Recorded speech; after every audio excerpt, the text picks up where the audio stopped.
Welcome back to my series, Dance Moms Unedited. This is the series where I discuss production notes written by the producers of Dance Moms. These notes show us what happened behind the scenes of particular episodes. Today we're looking at Season 6, Episode 13. As always, there will be a link in the description box below which will take you to a PDF of these notes, so that you can read through them in further detail. Because there was more to this episode than the producers cared to show. The week begins with Melissa, Maddie and Mackenzie driving to the studio and discussing last week's competition.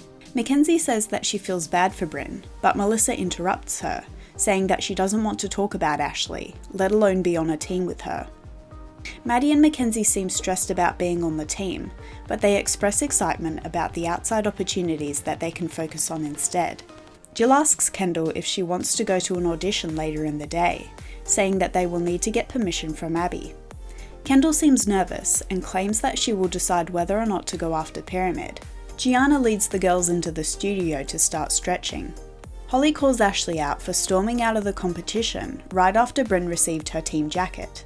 Ashley claims that she's sick of the way that the mums treat Bryn, saying that it's obvious that no one cared when they officially joined the team. The mums then hear Abby yelling, so Jess and Jill rush over to find out what's going on.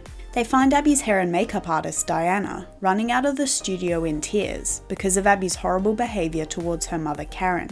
Given that all of this went down, I'm genuinely shocked that Diana and Abby have remained close friends for all these years. Abby tells the mums that she knows how to run a great business and is tired of training people to help her out.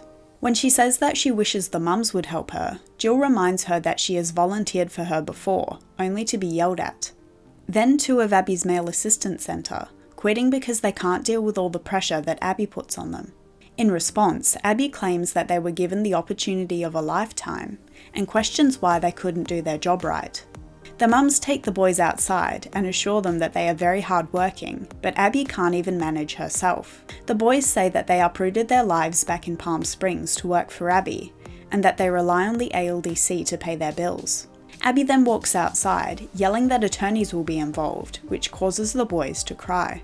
At the bleachers, Abby explains that she's sick of giving second chances. Holly and Jess remind her that everyone makes mistakes, and there are more acceptable ways to treat people. Abby is shocked by the mum's reaction, and cries for the mums to help her the whole way back to her apartment. Kira and Ashley go to Abby's office to try and get her to come out of the room. Abby is especially mad at Jill and Jess for taking the side of her former employees. She believes that the mums are taking advantage of her.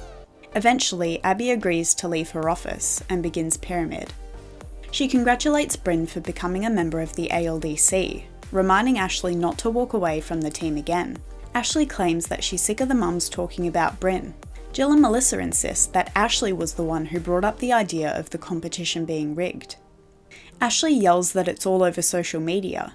Then Kendall yells at Ashley, asking why she's so mean. Kendall has recently claimed that part of the reason why she yelled at Ashley is because she brought up the Nouveau competition that the girls attended the previous week. We saw in last week's notes that she taunted Jill over Kendall not being selected during the convention, so I wouldn't be surprised if she also brought it up here in Pyramid.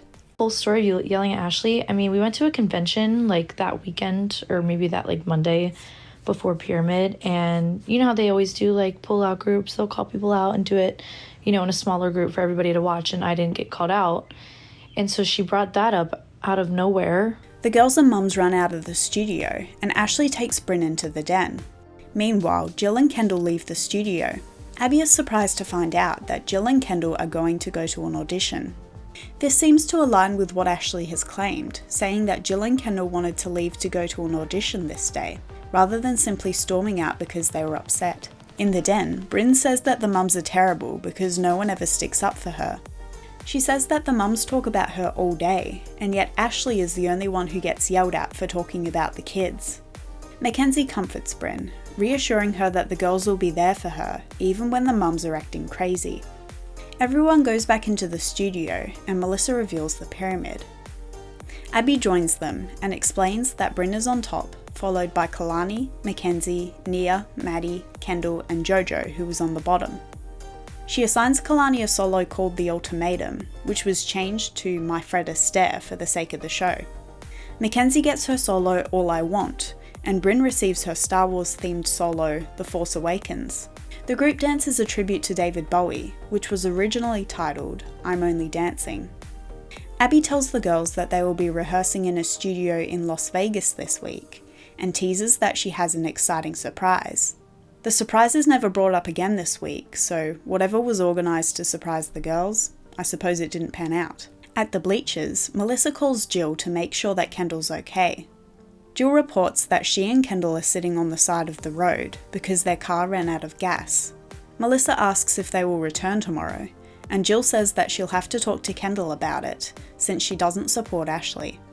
Ashley defends herself to the other mums, claiming that the idea of the competition being rigged was all over social media. Holly states that Abby's behaviour is a bad enough example to the kids, but the mums are now making it worse by yelling at one another and modelling bad behaviour.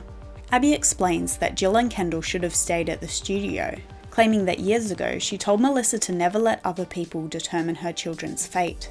She believes that this advice stopped Melissa from walking away and allowed Maddie to have the opportunities that she's experienced.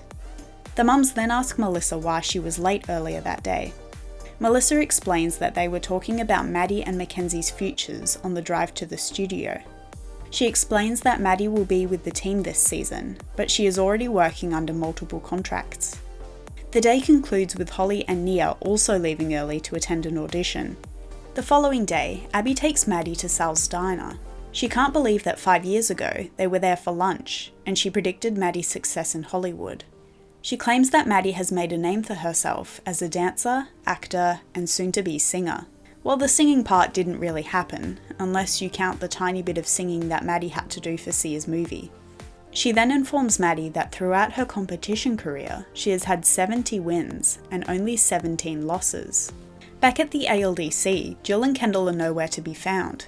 The other girls begin rehearsing in the studio, and the mums alienate Ashley. They question her about Bryn not feeling well and skipping school, asking if she's sick or just getting preferential treatment. Ashley begins to cry, and Holly sympathises with her. She suggests that they all go outside. When they do, Ashley claims that she never meant to hurt Kendall's feelings.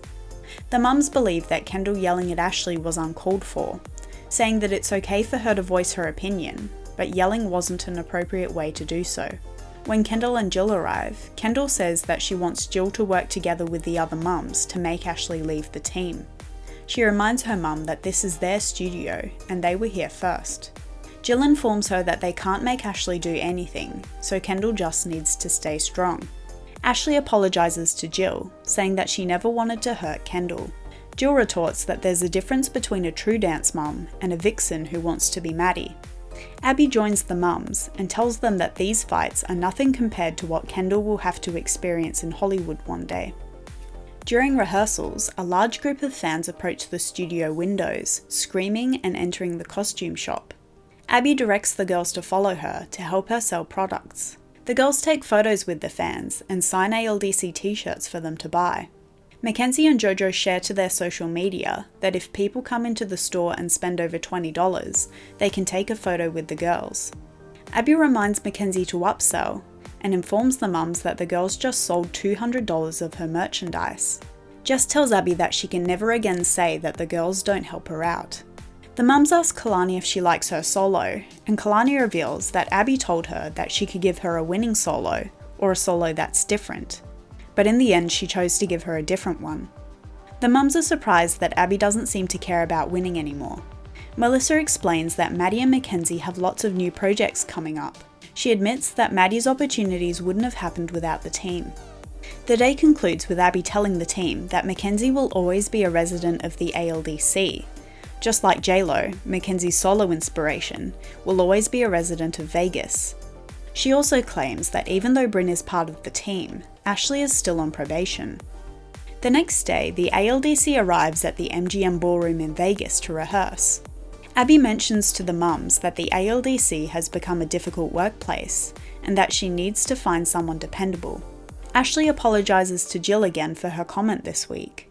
As the girls rehearse their solos, the mums remark that Kalani looks steady in her Laducas shoes. They note that Mackenzie's solo is based on J-Lo's Vegas show called All I Have.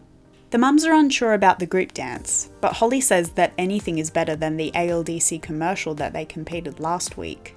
Ashley says that when she and Kira checked in on Abby in her office, she admitted that she was crying because she believed that she had wasted the last 5 years working with the kids, rather than growing her business. At the time, she claimed that the mums were using her to get their kids ahead, and now no one is helping her out. If she thought no one was helping her back then, it's no wonder that Abby's so bitter nowadays.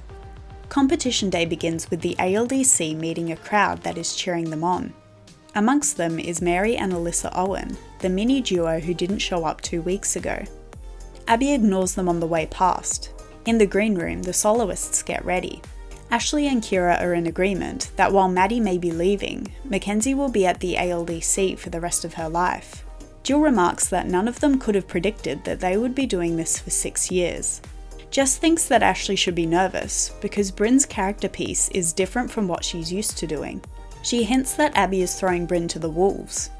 Ashley retorts that Bryn is at the ALDC to grow as a dancer, and the mums are surprised that Ashley isn't only focused on the win. Because of this, Jess accuses her of being fake. After the solos, everyone meets up again in the green room. Ashley remarks that it's funny that she and Kira sat beside one another during Kalani's solo, The Ultimatum, which was based on the fight that they had earlier in the season. When the girls leave, Holly questions why Nia doesn't get mature solos like Kalani. Abby blames it on Nia's legs, and Holly points out that since Nia was trained by Abby, she should be able to handle it. Ashley feels awful that Bryn was so nervous this week, since the fighting clearly affected her. Kira blames Ashley for breaking down the team. In turn, Ashley reminds her that she was away for weeks, and says that Kira never apologised for her actions last week. The girls enter the green room alone, doing their hair for the group dance. The mums enter, and Holly asks Maddie how her lunch with Abby went. Maddie says that Abby told her that Shirley Temple was owned by a company, and Abby then claimed that she owns Maddie. That is a horrifying thing to say to a child. So many fans thought that Abby was way too possessive of Maddie, and we didn't even see this on the show. After the group dance is awards. Mackenzie comes second in the preteen solos, Bryn wins first in the preteen solos, Kalani is second in the teen solos, and the group wins in both the teen and overall group divisions. In the green room, Kira explains that she and Kalani won't be there next week due to her grandfather's funeral. The mums question why Kalani will have to be away for the whole week, and Kira says that it will be impossible to be back in time for the competition. Jess snarks that after a 12-week break, she should just take another week off. Jill believes that Kira doesn't want to be with the team, saying that she would make it work for Kalani if she really cared about being on the team. Kira admits that it's not important enough to her. Jess asks Abby if Kalani and Mackenzie's second place routines are bad for business, since that's what she claimed JoJo's second place solo was last week. Abby says that it's never great for business, but at least they're in a different state. Jill asks Abby why it's okay for Kira to leave the team for a week after so many weeks off, when Holly stayed with the team this week after experiencing 2 deaths in the family. Abby expresses her condolences to Holly, since she had no idea what Holly was going through. Melissa adds that Maddie will be doing a job next week, and while she's stressed about juggling that and the team, she's still committed. She is frustrated with Kira after all that she has done for Kalani, and angrily packs her things. It's really sad that no one seems to want to give Kira and Kalani the time and space that they need to grieve. Then the girls enter, spraying Abby with silly string. Abby explains that Mackenzie coming in second is acceptable because she was beaten by a teammate. She tells Kalani that the funeral is only 1 day next week, and she shouldn't be missing the whole week of rehearsals. She leaves, clearly mad that the girls sprayed her with silly string. She grumbles that the girls should never touch their elders, and Maddie points out that they sprayed her and didn't touch her at all. And with that, we've reached the end of episode 13. Do you think all the anger we saw this week was justified, or were some things blown out of proportion? Let me know in the comments below. Thanks for watching, and I'll see you next time. Bye!